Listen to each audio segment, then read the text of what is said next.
All right. Let's see if we get people in.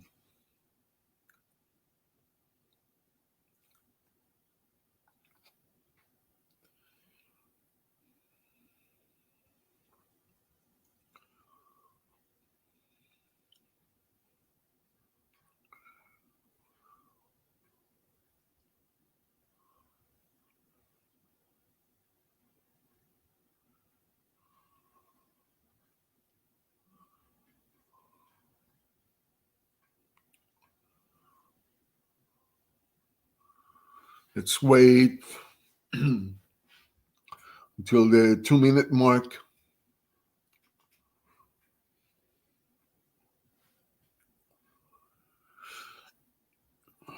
And I'll start the show. All right, we're going to talk about a few things, but I'm going to wait until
all right, so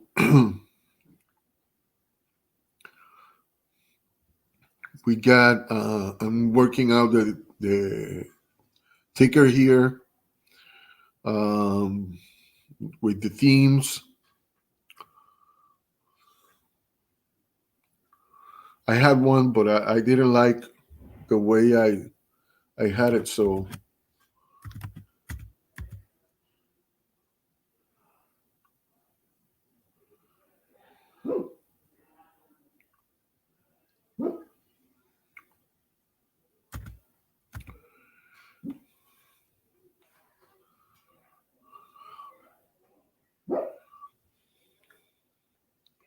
bullet, no.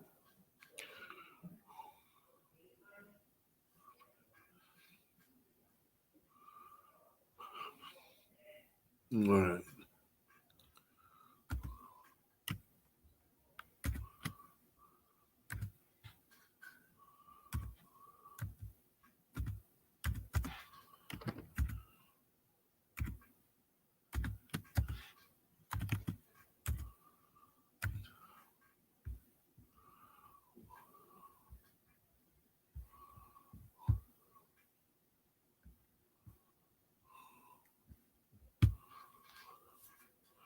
Right. So these are the things to talk about. First thing we gotta talk about is how the Lakers are gonna beat the Denver Nuggets in this series. How the possibilities are for the Lakers to do that, and so I'm gonna point out a few things. If somebody comes to the chat, we can talk about other stuff, but I'm going to start to talk about the things that I had lined up for today. So Denver Nuggets. There's certain things that the Lakers have to keep doing to keep getting the results they have. They have to push the pace, and you saw that LeBron James was actually trying to do that any way he could. Also, Anthony Davis, you saw that. Um, the other thing they have to do is they have to. You see, Denver. One of the problems with Denver is that they give a lot of points from the paint, and the Lakers are the wrong team to not defend the paint from, because pretty much almost anybody in the regular lineup and the second uh, the second unit are good scoring in the paint. So what we gotta keep exploiting that. Um, Something I like about the game, the first game, is that um, they started from inside to outside. They didn't look for as many 3-point shots as I've seen the Lakers looking for in other games, which makes no sense because it's, the Lakers are not a 3-point shooting team. They can be, they have sharpshooters, but usually they start pretty cold at the beginning. So the best way to activate your players usually is going to be from inside out. It's hard to do it from the outside first. And so a lot of people think that start shooting 3 pointers is the best way. And this idea is because of the Golden State Warriors. But remember, if you look at the statistics, they are one of the best, or they were when they were the championship, and they are going to be a team to reckon with next year. But one of the things people uh, overview, and they don't really realize, is that the Golden State Warriors were excellent mid-range shooting team. And they usually start at the mid-range and then go from there to the 3 pointers. The reason is because you get confident once you start scoring shots that are uh, feasible and available. Then you can then score more difficult shots. Usually, it works that way, um, and that's not new. That also happened in every era. Um, Now players have more license to score 3-point shots, and there are more plays designed for that. But if you get, you know, Ray Allen and um, Reggie Miller in today's game, they would be scoring 40, 45 points a game because they were sharpshooters in an era where sharpshooters were like a secondary weapon, not a primary weapon like in today's game. But I like the fact that the Lakers used that. They got in and they scored on the paint. And when they had an opportunity, because the Denver Nuggets had to start closing the paint, then they moved the ball around to find the open 3-point shooter, and that's how I think it's the best or most intelligent way to go. The Lakers have to keep doing that. Another thing that the Lakers have to keep doing is uh, pressure uh, Jokic. The reason is because it's going to be easier to pressure him than to pressure Jamal Murray. I mean, you can do it, and you have to pressure that high um, handoff that Jokic and Jamal do very often, because they get a lot of points from that, and sometimes they get a lot of um, um, open free, open 3-point shots or open jumpers. And yeah, we gotta watch out that floater from Jamal, but mostly pressure uh, the Joker, because it's hard. You gotta bother him. You gotta really be tough on him so he cannot think, because he's a good thinking player, and he can. He's a good passer. He can see the court pretty well. So and he's a sharpshooter too. And if you can disrupt him, like with Anthony Davis defense and the roughness that brings Dwight Howard to the defense. If you can do that in 3 more games, the series is going to be over. The other thing is, we can something I liked about this game is that the Lakers defended the 3-point line very well. And if they keep doing that, those two things, those 3 things, the tempo, dominate the tempo, guard well the 3-point line, and pressure the Joker so he can make mistakes.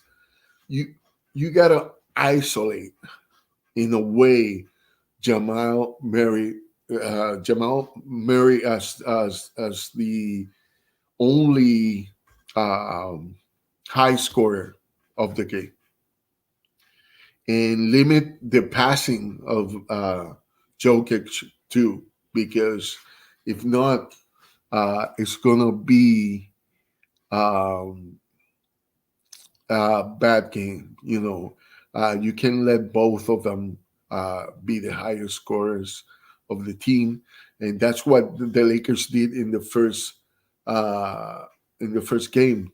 They shut down the Joker, and they have to do that.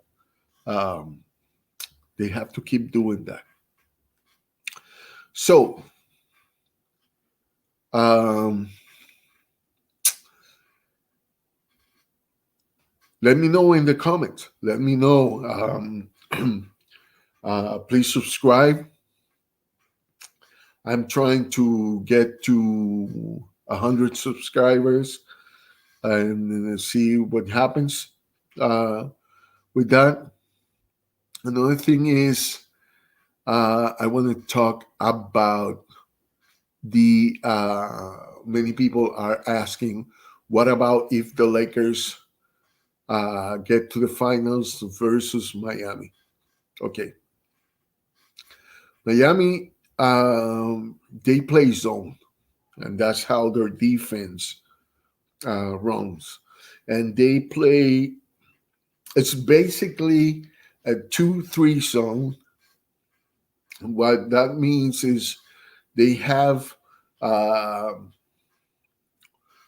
2 guys on the elbows of the free throw line, and 3 guys, or a little bit upper the elbows of the free throw line, almost on the 3-point line. And then they have a little bit at the beginning of the paint. They have 3 set of guys that rotate uh, Uh, they go defensively as a wave, kind of blitzing to wherever the ball goes. If the ball goes to the left, they kind of have the wing defender and the guy on the top of the key defending on that side. Then they move that way, and vice versa. Um, the problem with zone defense is that you can find holes on it. And in the 2-3 zone, especially the one that is run by Miami, the weak point is the free throw line.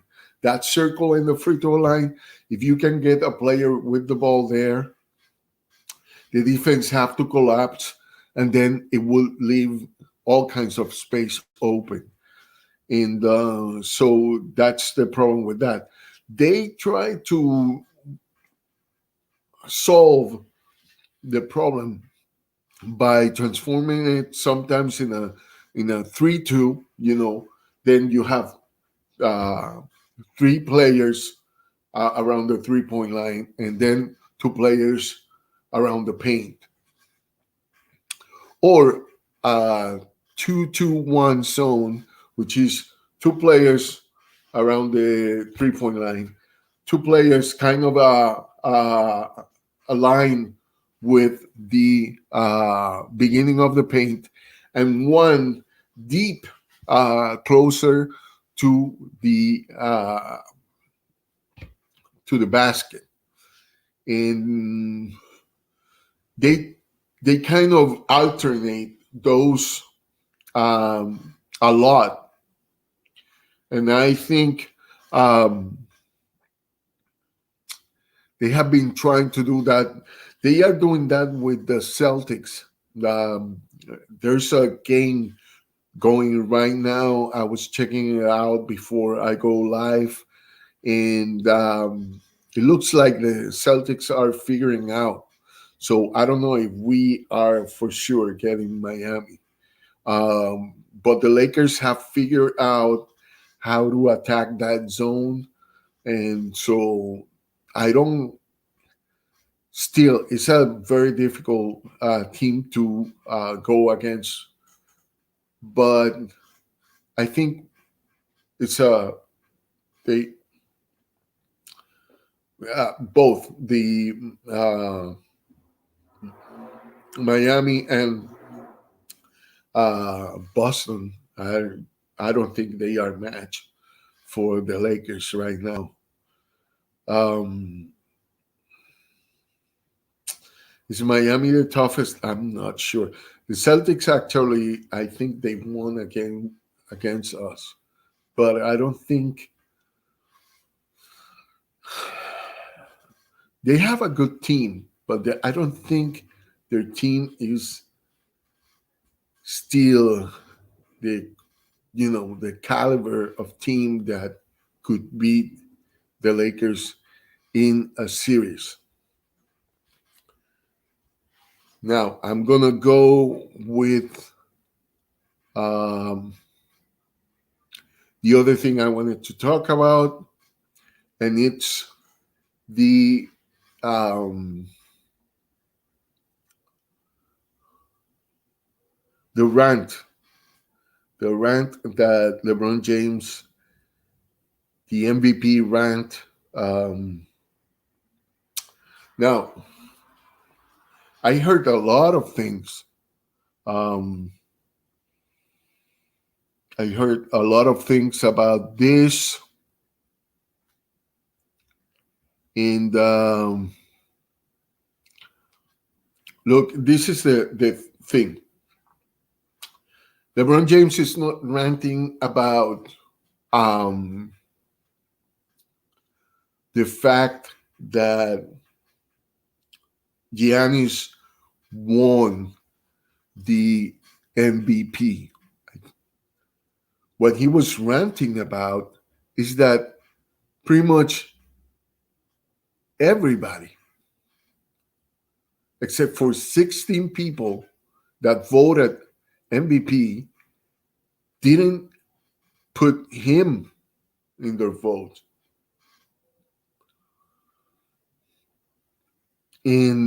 So only 16 people voted him as the MVP out of 100. And he considered that as an insult, not taking anything out of Giannis. And he said that it's not taking anything out of him, but it got him really upset about that. Now, I'm going to say something, and, you take it in. And if you want, comment. If you are not here on the live, comment, and we'll, we can discuss this. And so this is the thing. If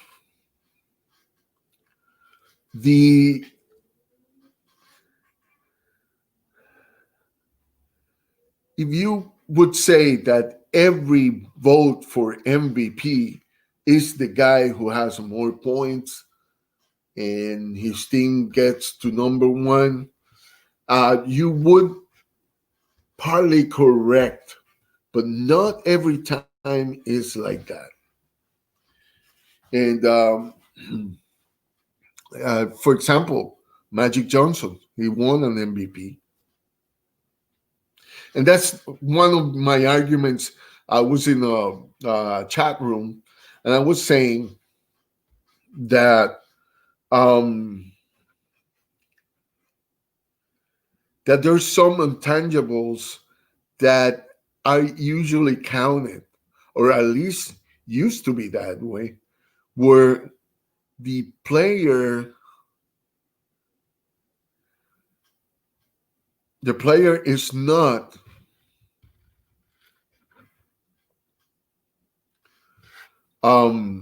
not measured only by certain statistics. It's measured by the intangibles, what happens when he goes to the bench to the team. Does he makes better the other players around him? And all that kind of stuff counted. I don't know now. It looks like now the statistics that matter are like, points, rebounds, assist. But there's other stuff like steals and all that kind of stuff that come to place. Also, I don't think he's the defensive player of the year, or I don't think so. I don't think so. He's great defensively, but there's a lot of, like, a bunch of 10 defensive players that I would think over him. Now, the other thing is, if you put a defense wall, and we saw Miami doing that, we saw Orlando doing that at the beginning, and then after that, I don't know what happened. But I've seen even the Lakers did this when they beat the Bucks. If you close the inside game of Giannis, he's probably gonna go down from a 29 points per game player to a 10 or 15 points per game. If teams consistently would do that, he would go down a lot in points because he depends a lot on the inside. Now, if he develops the 3-point shot that he's working on, then there's a different thing. But LeBron, if you do that, you might slow him down, but you might turn him into Magic Johnson, who was an MVP. And that's my point. Like, those are things that have been considered for MVP before. So, and I've seen that was another thing that I mentioned, is that there are players on the Lakers team that have been denied this. Um, and part of me uh, makes me think that while you are a Laker, you might get a tag of hate just because the Lakers is pretty much the most successful franchise in the NBA. Yeah, Celtics have 17 championships, and we have 16, and we are going to 17 now. But we have been dominating the Western Conference for a long time. And before that, we were the first team who won a pro basketball championship as far as I remember, or at least as far as it comes from the league that became the NBA. I was in the NBA at that time. I think it was the NBL or something like that. So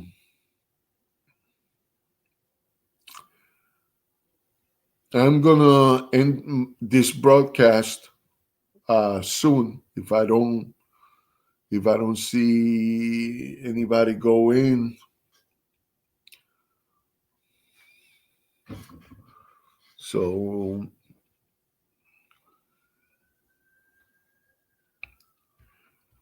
all right. Well, this is it for tonight, and I may do a live stream before the game tomorrow. If and that's it. That's it. Okay. Go Lakers. Bye bye.